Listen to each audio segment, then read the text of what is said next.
Scorpio, kumusta po kayong lahat?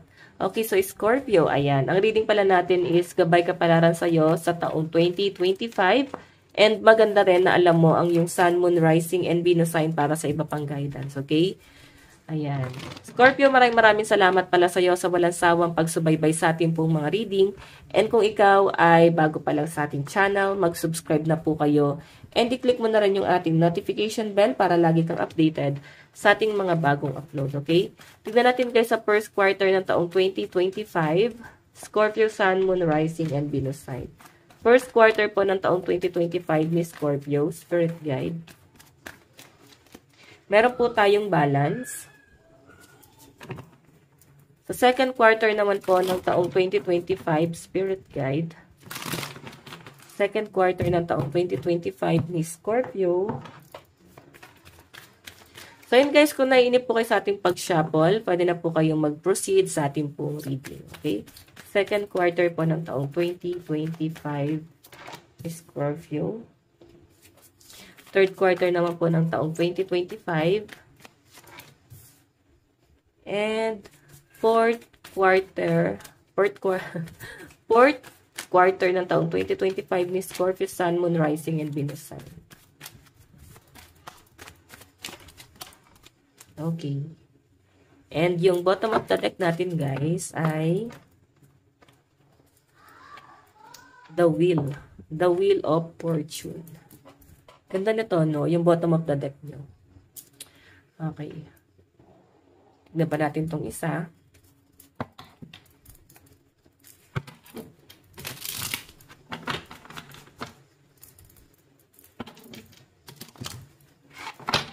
Pasensya na guys, nagagalaw ko yung camera. Okay. First quarter po ng taong 2025 po ni Scorpio, Sun, Moon, Rising, and Venus sign. Meron tayong 12 wands. Second quarter. Knight of Wands.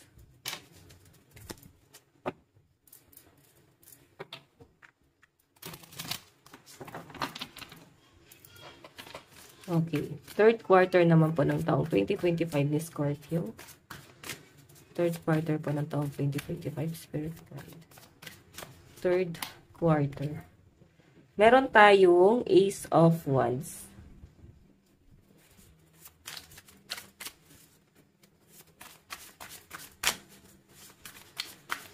Fourth quarter po. Fourth quarter po ng taong 2025. Sa fourth quarter. Meron tayong Three of Pentacles. Okay. Yung bottom of the deck natin, guys, is Five of Swords.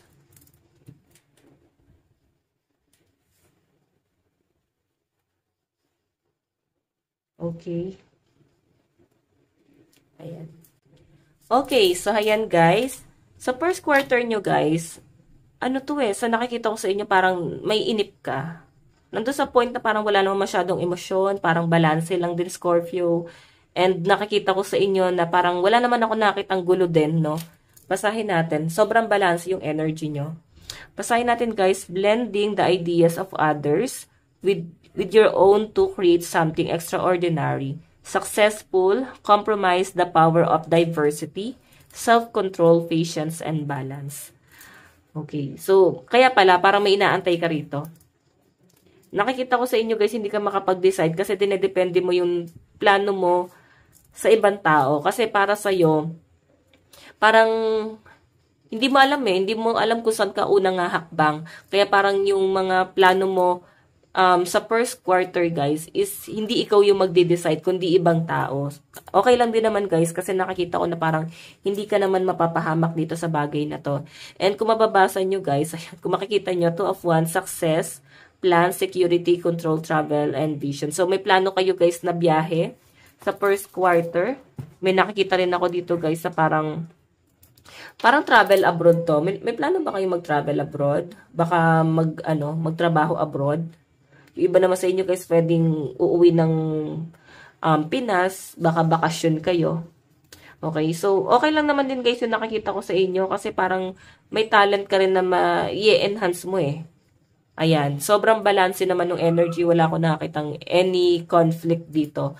puro pag-aantay siya, guys. Kung meron kang schedule na inaantay, visa, ayan, puro pag-iintay. Feeling ko may schedule ka na sa first quarter pa lang.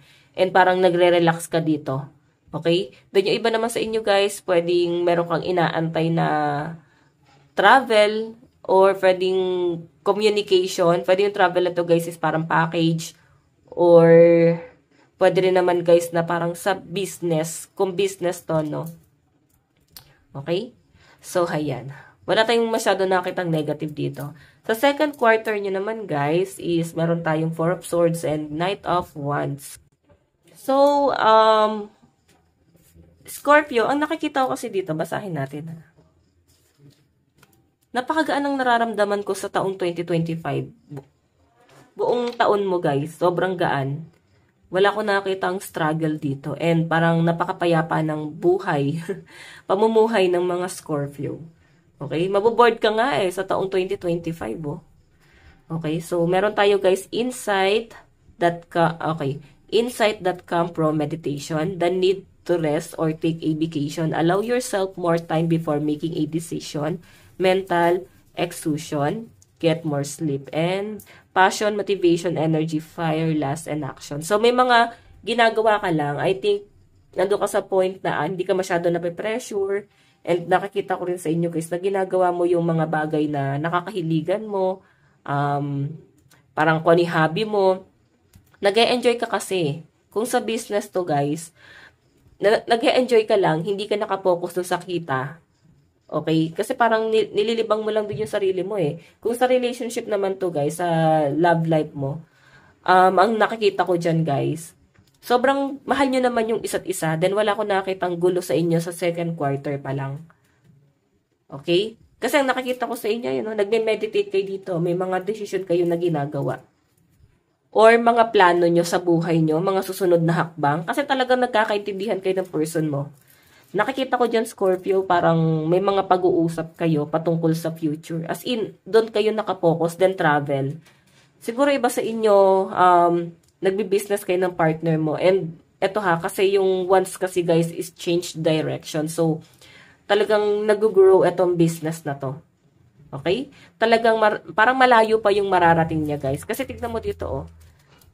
Hindi ka masyado nag-expect sa first quarter pa lang Kampante ka Basta parang tamang may kumakain, nabubuhay, nabibili mga pangangailangan. Yan yung pinapakita sa akin. Okay? And napaka-sweet ng energy ng mga Scorpio, no?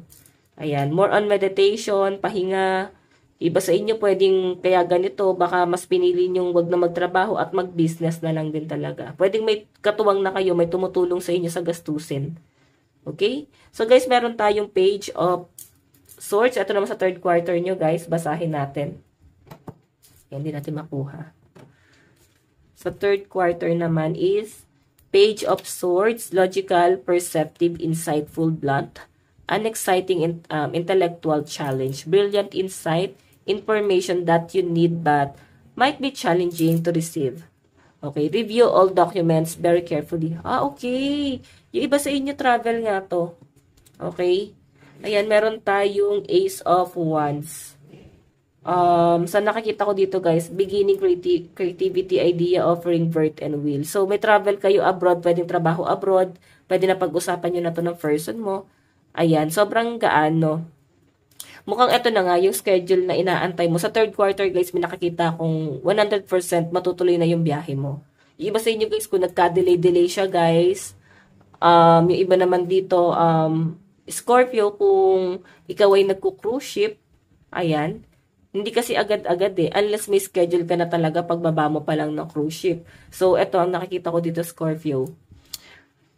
Ayan, may schedule ka na dito. Or kung bagong aplikante ka pa lang.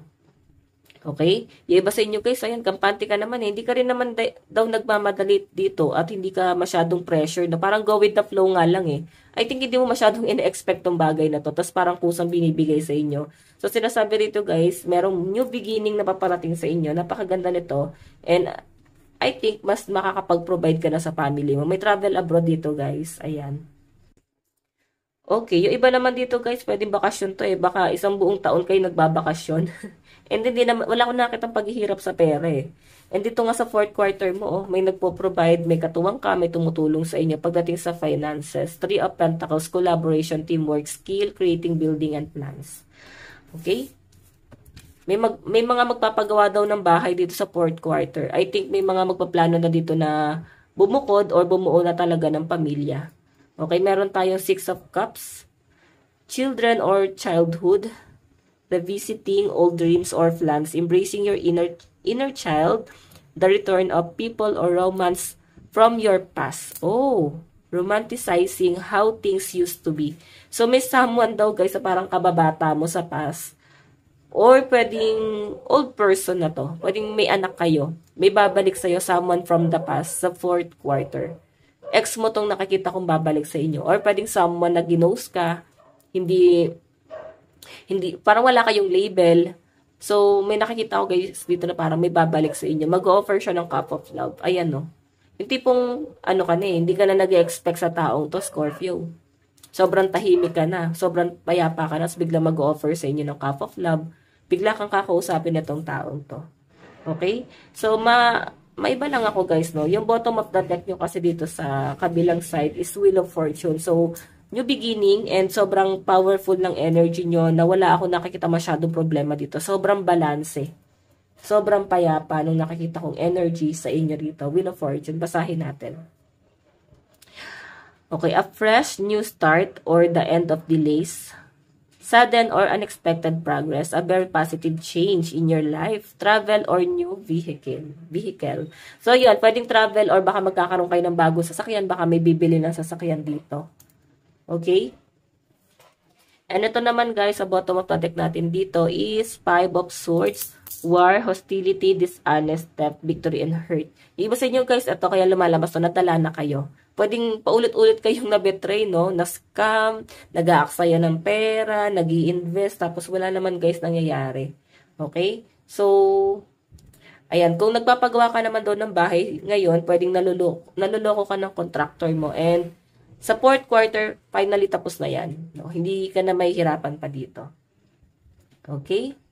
Tignan pa natin guys additional message. Pero ito guys, napakaganda na nakakita kong energy nyo. As in, sobrang kalmado lang. Hindi kayo mamroblema talaga. I think yung iba sa inyo, kaya ito, lumalabas dito, sobrang natauhan na kayo. Kaya nga nagpo-focus na lang kayo sa, sa mas importante, sa pera nyo. Kampante rin sa pera yung mga Scorpio sa taong 2025. Okay? Tignan natin advice. Wait lang guys. Advice. Meron tayong princess. You can be your own knight. Okay? Meron tayong tower, unflag, and relax for a spell. So, huwag ka daw matatakot, no? Na mawalan or mag-detach as long as makakapagbigay sa inyo guys ng peace of mind. Why not? Diba? And makakapag-relax ka pa dyan. So, tignan pa natin guys advice. Scorpio. Scorpio, Sun, Moon, Rising, and Venus sign. Advice. Meron tayong narrow pathway. Tread thoughtfully. Meron tayong wandering path and enjoy the journey. Ganun nga guys, sobrang balancing lang, di ba? So sinasabi dito, kung may mga pagdududa ka sa mga action mo, sa mga desisyon ng ibang tao para sa iyo, so parang nakikita ko naman sa mga Scorpio, ine-enjoy nyo lang to. Okay? Kasi parang pinagkakatiwalaan mo yun eh. Nagtitiwala ka doon sa taong yun. Okay, then ito guys, narrow pathway, sinasabi dyan, tread thoughtfully. So, parang sinasabi na, huwag ka masyadong pakakampante din. Siyempre, piliin mo din yung mga pagkakatiwalaan mo, no? Okay, lalo na sa mga